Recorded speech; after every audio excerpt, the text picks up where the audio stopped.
You have to hit Hi, I'm Leighton Jenna. I'm the Director of Development for the American Documentary and Animation Film Festival. We have an exciting 15th anniversary festival here with some great features, and one of them is um, from Jon and Mary Orlin about two fantastic civic Rancho Mirage residents who are artists and philanthropists, Tony and Karen Barone. And I'll let you guys both introduce the film. Tell us what it's about. You want to start? well, the film is called Something to Entertain You, and it's about this artist couple, Karen and Tony Barone, who have become well-known figures in the art world and in the community here in Coachella Valley. They are known for their larger-than-life, very colorful aluminum sculptures, mostly of animals like rabbits. You see rabbits everywhere as you're driving around Coachella Valley and the desert. You also see their superheroes, but they've done many pieces in terms of the community. They have pieces at the Palm Springs Animal Shelter. They have it at the Ranch Mirage Visitors Bureau. Um, they have a series that I won't tell you too much about because you need to see the film, but that have a connection to um, firehouses, I'll just say. But they are known for their philanthropy and their charitable works.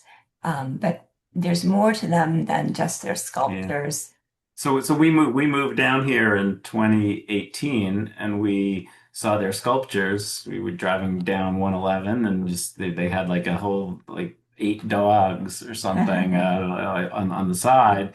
And I think we both thought to ourselves, wow, what's their story? Like what's who are these people? What drives them? There's got to be a story Yeah, there. it seems like their art brings joy. We wanted to find out what drives them to bring joy to people. Right. So we um, decided we would go and ask them, reach out to them and see if they'd be interested in someone making a documentary of them. And we said, well, we did meet them by a fortuitous dinner. We went to a restaurant and they were happened to be at the same restaurant that night. And we said, hey, would you be interested in if someone made a documentary about you? And they liked that idea. And we met with them and we said, well, we have editorial control. We said, would you, give us access to what you do and we'll be like a fly on the wall and we get to make the decisions. You have to trust us, and they Yeah. did. And we didn't really know what the story. I mean, we didn't know what the story was when we started. And I guess I'll just say as we dug deeper, we discovered that the story was much more than just the giant animals. Right. That was, I mean, we really thought that was initially when we started. We thought the story was, you can see it behind us, larger than life rabbits, and we thought that was a good story by itself.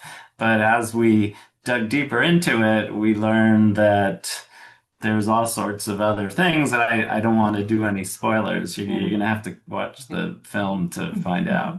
Exactly. And the fact that Karen Barone is such a recognizable person in the community. That's an And when you, understatement, by the way. That's an Yeah, understatement. yeah. but for folks who don't know her, have never seen her, we don't want to spoil the element of surprise. But um, people don't realize what a confident, accomplished woman she is. And I think our documentary really highlights that, as well as the talents of her husband, Tony, his Both their talent. but he's classically trained artist, but it's the foundation of everything they do. But the other thing that I think really makes this story interesting is their partnership as artists together and their love. So it's kind of, I mean, usually you just hear about one artist. There's, if you know an artist, there's just that's the one artist. Well, for them, they're a team. They don't that one would not exist without the other, Mhm. and they jointly work on almost everything that they do. And it was kind of neat because we're a couple team too. So this couple was working on a film about that couple, Mhm. and it was Mhm. kind of, that was kind of fun. Mhm. But they I think it's a little unusual to have an artist husband and wife couple that's been working together for so many years. Now, what does this film, both to use filmmakers and them as a subject of this, what does this say about collaboration? I know, like you said earlier, most of these, like for artists, it's single person. Sometimes with journalism, it's a single person. But these are collaborations, both yours and theirs. Can you talk about uh, that as maybe a theme of this? I don't know if it was a theme, but was it a theme? But also, Mhm. how does it help you guys relate with them and connect with them to enrich the story that you're trying to tell? Okay. Sure. I mean, I think as Jon and I, as filmmakers and creative people, we both bring our own strengths. Like Jon is excellent on the technical side. He did all the filming, all the editing. I, on the more creative, broad picture producer role, um, kind of see the big picture. I know how to interview people after all my years in journalism and how to get some really great stories, unexpected things from people during that interview process. And also when it came to story structure, I helped with that. I produced some of the segments myself. Jon produced a lot of them too, in terms of putting that story together for that particular segment. Yeah, we kind of broke it down. I mean, we shot a lot. We shot so it's a little unusual, but maybe not in independent filmmaking. But they live like 5 blocks away from us here in Rancho Mirage, and if Which is they really unusual for any documentary subject. right, and then if they were doing something, let's say they were painting something or a sculpture was something was happening, they would call us up and say, "Hey, this is happening today." And I'd go down there with my camera, and sometimes we'd set up an interview as well, or to have them talk. And the crew was just Us. us. Mhm. It wasn't like that was it. Yeah. So, I don't you think know, we ever did. We probably should have had some folks helping us, yeah, but we didn't really we were do the that. ones carrying all the equipment in and packing it up and bringing Right. it back. So And I think with the collaborative question you asked, you would bounce off things off me and I bounce things off you. And that's the same with Karen and Tony. yeah. They they talk about how they talk and communicate all day, and one has an idea, the other one takes it here, and then they come together on the Yeah, idea. I mean, I think sometimes in making a film, there's a larger cast than two people Mhm. making it happen, and you get all that good collaboration. And we did have some help. We showed the film to other people and got some feedback. But I think there's a parallel between us doing the film and the Barone and the way the Barones work is because like I might edit a segment together and I'll put it together and then I'd show it to Mary. I was just working on the trailer and I thought I nailed it. I thought I was like, I got, this is it. I've been working on it. It changed 20 times, but I think I got it.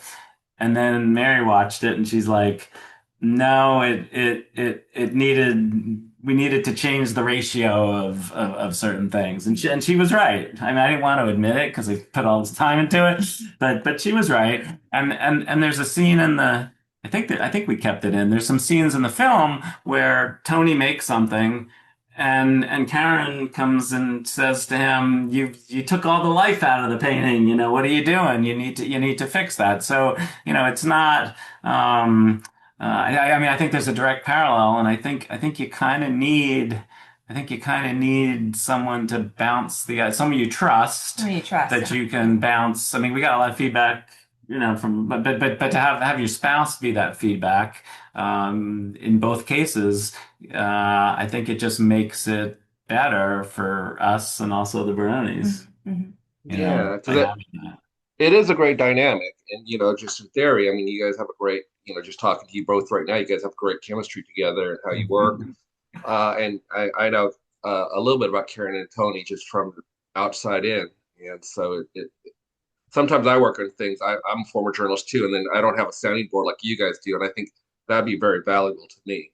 Right. I think I will say that people think because they see Karen and she looks like an artist and she the way she dresses and acts and all that, and a lot of people assume that Karen is the only artist, and Tony is like the plus one just in the background. Although I guess Tony sometimes wears his painting shirt, which has all these stuff on Well, it. it's So when he wipes the brushes. he wipes the brushes off, so it's a color, all this paint Yeah. color. But yeah. But I think they think Karen. Some people wrongly think Karen's the artist and Tony's not. I don't know if people think Tony's the artist and Karen's not. Probably not.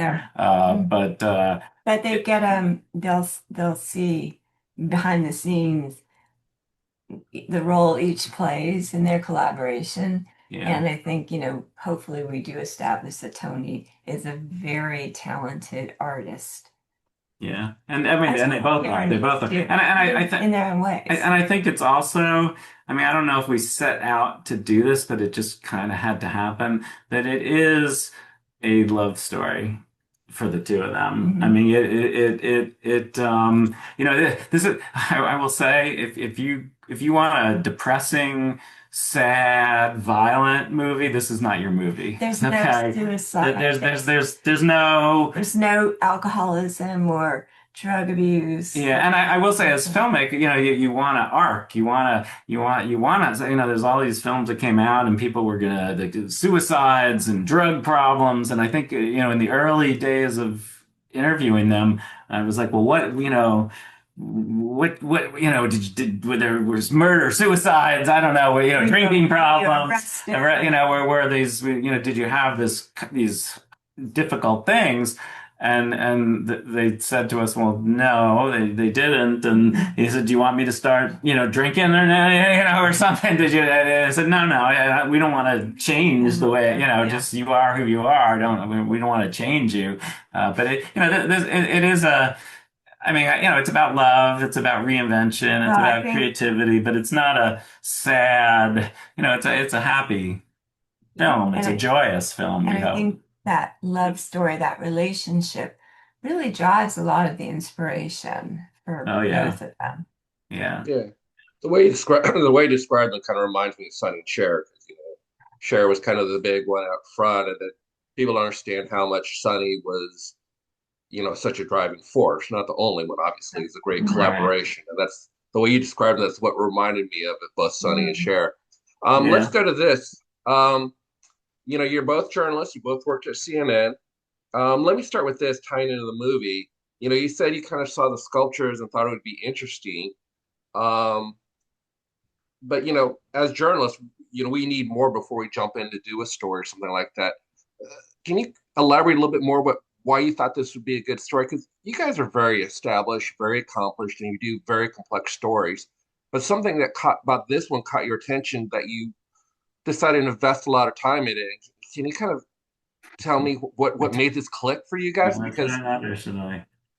Well, I have an answer. Well, I should mention, before we moved to Rancho Mirage, Mary was writing a story she worked at the newspaper. the San Jose Mercury News, and my editor knew that I loved Palm Springs, and I came down here all the time. And so she thought it would be fun for me to do a story about Modernism Week. okay, So we came down here for Modernism Week as media. I was taking the pictures, and she was going to write a story about it. And the tour that we were on, we had no idea was like 5 homes that we toured, and one was the Barone's home. It was a fundraiser for the animal shelter, and they participated. So we went to the Barone's house. You drive up and you see all And whimsical sculptures. you've never seen a house like Yeah. this before. I mean, so we did. It wasn't just the sculptures. We met them on this. Although when we met them during modernism, then we went back up to the Bay Area, and we thought we would never see them again. Right. We didn't know that, but we knew a little bit more. Mhm. And when you see the house, and we do show you the house, which is it's a bit of there's a 5-minute tracking shot that goes through their house basically, and Yeah, you'd never seen a house like this. Mhm. Okay, this is not this is I don't want to give things away, but trust me, Mhm. you've not seen a house like this Yeah. before. So, So I think we knew, that there was they were interesting people, um, and we knew that we didn't know what drove them. We didn't know, how they got to where they were or what they did before. We didn't know any of that, but I think we felt, and I want you to give your part, but the fact that they had like 22 sculptures all over Coachella Valley here. Well, and most people, people who live here all know them or know their work, or they've had to seen. I mean, how many thousands of people have seen their work? And when you drive by, and this is a bit local, and I know more people. It's not just a bit for local. I mean, we think it's a story for anyone. I mean, it's mhm. not just for people that are local, but they have an installation out by on 111 in Palm Desert where they have about 8 rabbits. And you just have to smile. Like you drive by that and it just, if you're feeling upset or whatever, you gotta smile. You just gotta, it brings a little joy, and they have that power to do that.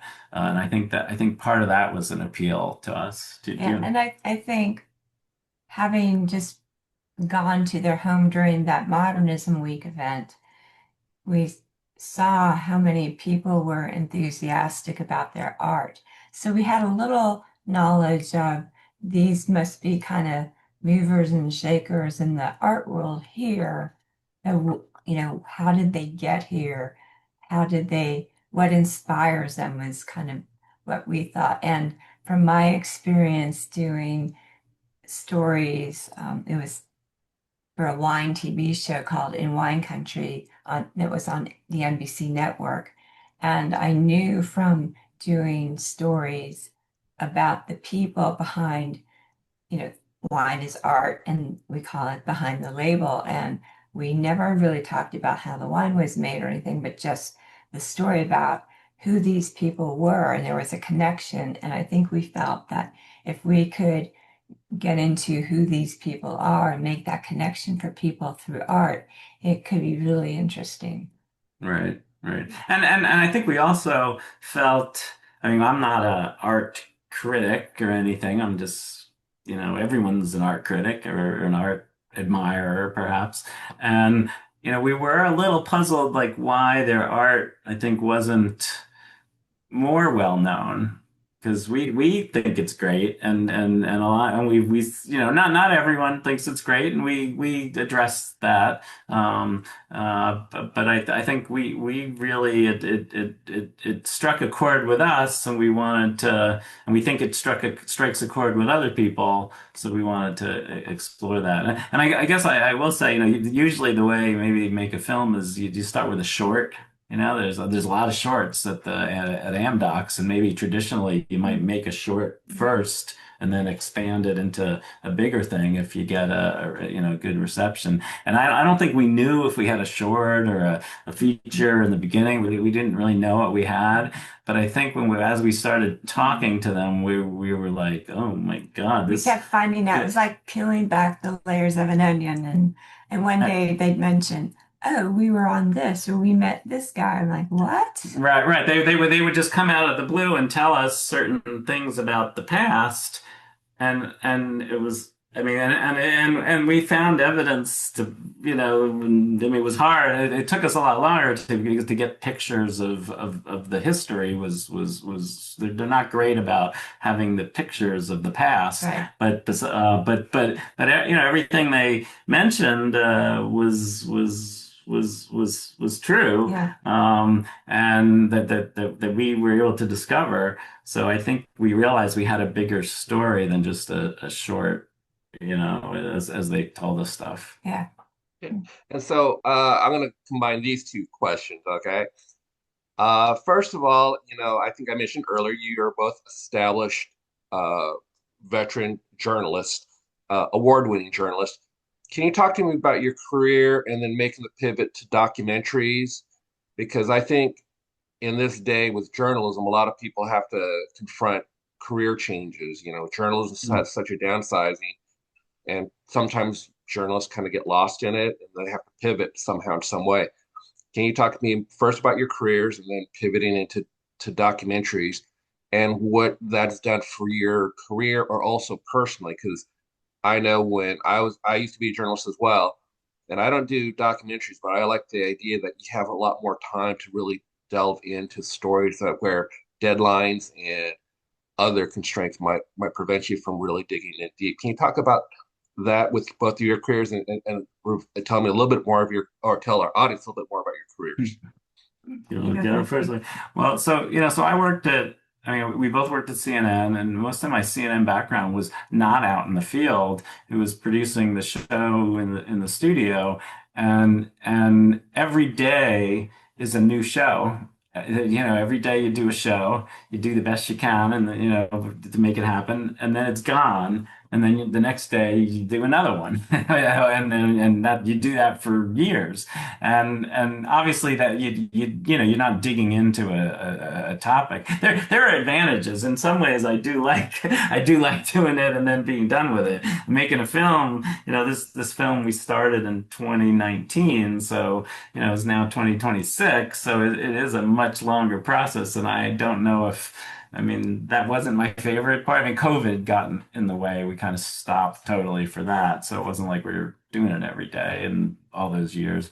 But I think it's about telling stories, right? Even when we were whether you're telling a story for the newspaper or a TV show or maybe now on social media, you're telling a story. And I think we both enjoy telling stories about things that we find interesting to share with other people and to try to tell the story so that the knowledge of telling stories when we're doing an interview or talking to them, we don't even need to say anything to each other. We know that like that answer is not going to work because it just they stepped on each other or they didn't get to the heart of it, Went off on a tangent. they went off on a tangent, and sometimes the tangents were useful, but we just know the techniques that we learned from the journalism stuff, I think made us have like unspoken language. We both know that we're gonna have to ask him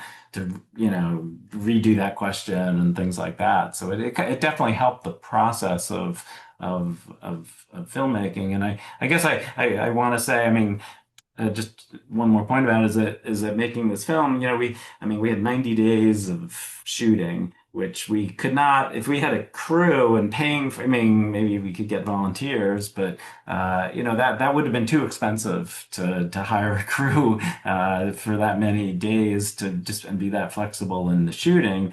But and when you work when we worked at CNN, there was a cast of thousands of people working there. So it's a bit of a different thing doing it just the two of us than working as a part of this huge collaborative thing.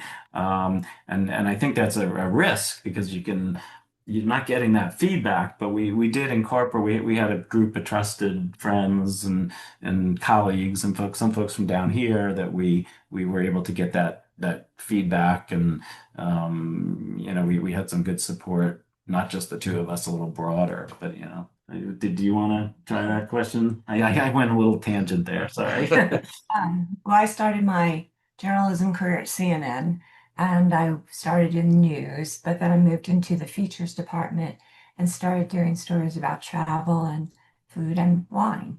And so when we moved from CNN when Jon got a job at Yahoo in the Bay Area, San Francisco Bay Area.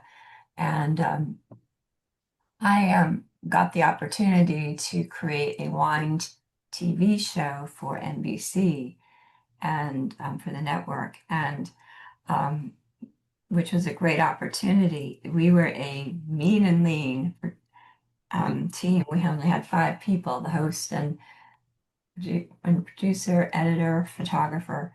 But one of the hallmarks of our show was not telling about not tasting wine on air, which is so boring, or showing you how the wine is made because it's the same no matter, very similar in so many aspects, but really getting to know the people. And so who's the winemaker? Well, what's their, how did they get there? What's their story? What do they love to do? What drives them? And usually we'd be doing something that following them, enjoying one of their hobbies or something. There were some winemakers who loved to dirt bike, so we went dirt biking with them. We'd go hot air ballooning, or maybe take a flight up and down Napa Valley in their Cessna. So it was or they were into horseback riding or something. So it's always kind of that, which we always felt that if we could get people connected to the story behind the label or behind whatever, that would make the wine easier to enjoy, to understand, instead of people being intimidated by it. And it was something that seemed to really work. And we would also do some multi-part. It was a 30-minute show, and we usually had three 3 to 4 minute packages or stories in each show. And so we kind of created mini documentaries in some cases where the story was more involved or developed over time. So we called them mini documentaries, and we got some awards for that.